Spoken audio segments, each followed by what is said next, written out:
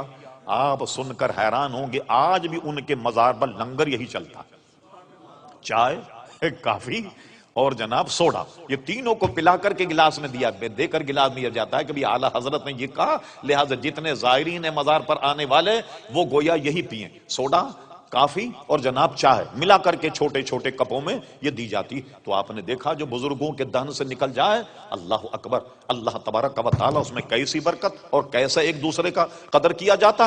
اب آئیے وقت کافی ہو چکا، ایک واقعہ اور سنا کر کچھ مختصر گفتگو. وہ یہ ہے کہ ایک اعلیٰ حضرت کے زمانے میں نواب تھے، ان کا نام تھا نواب امجد علی.